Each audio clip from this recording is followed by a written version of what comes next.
ఉప ఎన్నిక వస్తే పారిపోనని పోటీ చేశానని స్పష్టం చేశారు station Ghanpur MLA Kadiyam Srihari. Station Ghanpur ప్రజల ఆశీర్వాదం తనకుంటుందని ఐ న్యూస్ కు తెలిపారు ఆయన.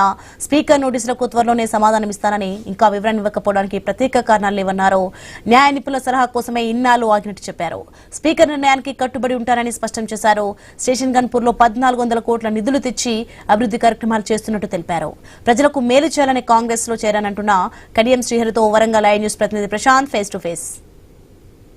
రాష్ట్రంలో పార్టీ ఫిరాయింపు ఎమ్మెల్యేలపై ప్రత్యేక చర్చ సాగుతుంది. అటు సుప్రీంకోర్టు హాట్ కామెంట్స్ చేసిన తర్వాత కడియం శ్రీహరి గారు ఎలాంటి నిర్ణయంతో ముందుకు వెళ్తారనేది అయితే తీవ్ర చర్చ జరుగుతుంది. ఉమ్మడి వరంగల్ జిల్లాలో సుదీర్ఘ రాజకీయ అనుభవంతో పాటు అభివృద్ధికి ప్రదాతగా నిలుస్తున్న స్టేషన్ గన్పూర్ ఎమ్మెల్యే అయితే ఇప్పుడు స్పీకర్ నిర్ణయానికి కట్టుబడి ఎలాంటి నిర్ణయంతో ముందుకు వెళ్తాడో మాట్లాడి తెలుసుకునేందుకు మనతో ఉన్నారు. వారితో మాట్లాడదాం. సార్ చెప్పండి, ఒక హాట్ టాపిక్ అయితే తెలంగాణలో సాగుతుంది, ఉప ఎన్నిక వస్తుందని, దాని మీద ఏమంటారు సార్?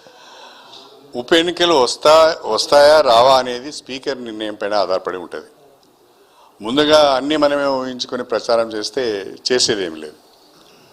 స్పీకర్ గారు సుప్రీంకోర్టు తీర్పు దరిమిల మీరు వివరణ 23 నవంబర్ లోపల ఇవ్వాలని చెప్పి నాకు నోటీస్ ఇచ్చారు. దానికి స్పందించి నేను నిన్నటి రోజున స్పీకర్ గారిని కలిసి నేను మరికొంత సమాచారాన్ని సేకరించవలసిన అవసరం ఉంది, లీగల్ ఎక్స్పర్ట్స్తో కూడా మాట్లాడవలసిన అవసరం ఉన్నది, నాకు కొంత సమయం కావాలని అడిగాను. దానికి వారు ఒప్పుకున్నారు. ఎంత సమయం ఇస్తారనేది తెలియదు. అయితే వారిచ్చే సమయాన్ని బట్టి ఆ గడువు లోపల స్పీకర్ గారికి నా వివరణ ఇస్తాను. సార్, ప్రస్తుతం స్టేషన్ గన్పూర్లో ఇటు మీరు కాంగ్రెస్కి వచ్చాక అభివృద్ధికి సంబంధించి ప్రత్యేక నిధులు తెచ్చారు, స్వయంగా సీఎంనే తీసుకొచ్చారు. ఎలాంటి పనులు జరుగుతున్నాయి, ఎంత అభివృద్ధి జరుగుతుంది? గడిచిన 2 సంవత్సరాల నుండి నేను కాంగ్రెస్ ప్రభుత్వంతో కలిసి పనిచేస్తున్న సందర్భంగా ముఖ్యమంత్రి గారికి నా పట్ల ఉన్న గౌరవం దృష్ట్యా ఇప్పటి వరకు 1400 కోట్ల రూపాయల నిధులు తీసుకొచ్చాం. ఇవాళ బ్రహ్మాండంగా ప్రతి గ్రామంలో సీసీ రోడ్లు అవుతున్నాయి, ప్రతి గ్రామంలో ఇందిరమ్మ ఇళ్ల నిర్మాణం జరుగుతున్నది. అవి కాకుండా 100 బెడ్ హాస్పిటల్ నిర్మాణం జరుగుతున్నది, ఇంటిగ్రేటెడ్ ఆఫీస్ కాంప్లెక్స్ నిర్మాణం జరుగుతున్నది, young India integrated school complex నిర్మాణం జరుగుతున్నది, డిగ్రీ కాలేజీ కూడా నిధులు వచ్చాయి, అగ్రిమెంట్ టెండర్ అయింది, అగ్రిమెంట్ అయింది. దేవాదుల ఎత్తిపోతల పథకానికి సంబంధించిన పనులు కూడా పూర్తి స్థాయిలో జరుగుతున్నాయి. ఇంత పెద్ద మొత్తంలో గడిచిన 15 సంవత్సరాలలో నిధులు రాలేదు. ఆనాడున్న ప్రజాప్రతినిధి కానీ ఆనాడున్న ప్రభుత్వం కానీ స్టేషన్ గన్పూర్కు అన్యాయం చేశారు. ఈ 2 సంవత్సరాలలో దాన్ని నేను పూర్తి చేసే ప్రయత్నం చేస్తున్నాను, న్యాయం చేసే ప్రయత్నం చేస్తున్నాను. అందుకే నేను కాంగ్రెస్ ప్రభుత్వంతో కలిసి పనిచేస్తున్నాను. ఏ ఎమ్మెల్యే అయినా ప్రభుత్వంతో కలిసి పనిచేస్తేనే నియోజకవర్గానికి మేలు జరుగుతుంది. నేను చేస్తున్న పని కూడా అదే. కాబట్టి ప్రజలు కూడా ఆ అభివృద్ధిని చూస్తున్నారు, జరుగుతున్న సంక్షేమాన్ని కూడా చూస్తున్నారు అనేది నా అభిప్రాయం. కానీ ప్రతిపక్ష పార్టీకి సంబంధించిన నేతలు మాత్రము సవాళ్లు విసురుతున్నారు. ఇప్పటికే అటు మాటల యుద్ధానికి కూడా దారితీస్తున్నారు. సరే, మీరు సుదీర్ఘంగా అన్ని చూసినప్పటికీ కూడా ఈ పరిస్థితులను ఎలా చూస్తారు? ప్రతిపక్షాలు కావాలని కూడా మాట్లాడుతుంటారు, ఆరోపణలు చేస్తుంటారు, రెచ్చగొడుతుంటారు.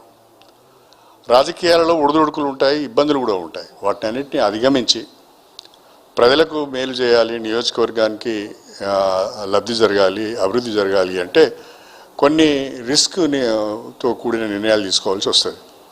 అలా నిర్ణయం తీసుకున్నాం కాబట్టి ఇవాళ కొంత అభివృద్ధి అనేది కనిపిస్తున్నది. వేరే నియోజకవర్గాలతో పోల్స్తే మనం చాలా ఎహెడ్ ఉన్నాము, అన్నిటికంటే చాలా ఎక్కువ నిధులు మనం తెచ్చుకున్నాము. కాబట్టి ప్రతిపక్షాల యొక్క ఆరోపణలు పట్టించుకోవాల్సిన అవసరం లేదు.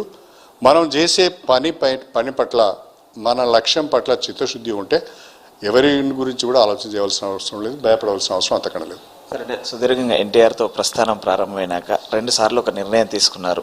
ఆ నిర్ణయం తీసుకునే సమయంలో ఇలాంటి ఏమన్నా మీరు సంఘర్షణకు లోనయ్యారా? ఆ పరిస్థితులు ఎందుకు వచ్చాయనుకున్నారు?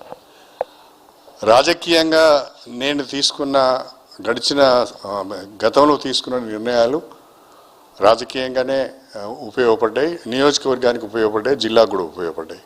కాబట్టి నేను ఏదున్నా కూడా ప్రజల కోణం నుంచి, నా నియోజకవర్గం, నా జిల్లా కోణం నుంచి ఆలోచించి నిర్ణయం తీసుకుంటున్నాను. నాకు ఏ అవకాశం వచ్చినా, ఏ అధికారం వచ్చినా దాన్ని ప్రజల కొరకే ఉపయోగిస్తున్నాను. నా స్వార్థ కొరం కాకుండా ప్రజల కొరకు ఉపయోగించే ప్రయత్నం చేస్తున్నాను. కాబట్టి ప్రజలు నేను తీసుకునే నిర్ణయాన్ని కాబట్టి, లేకుంటే నేను వెళ్ళే పందాను కానీ సమర్థిస్తారనే నమ్మకం నాకుంది. సార్, అంటే స్పీకర్ నోటీస్కు ఎలాంటి సమాధానం ఇవ్వనున్నారు సార్? అది చెప్పాము ఇప్పుడు, అది కాదు. అంటే చివరిగా ఉప ఎన్నిక వస్తే మీరే పోటీ చేస్తారా సార్?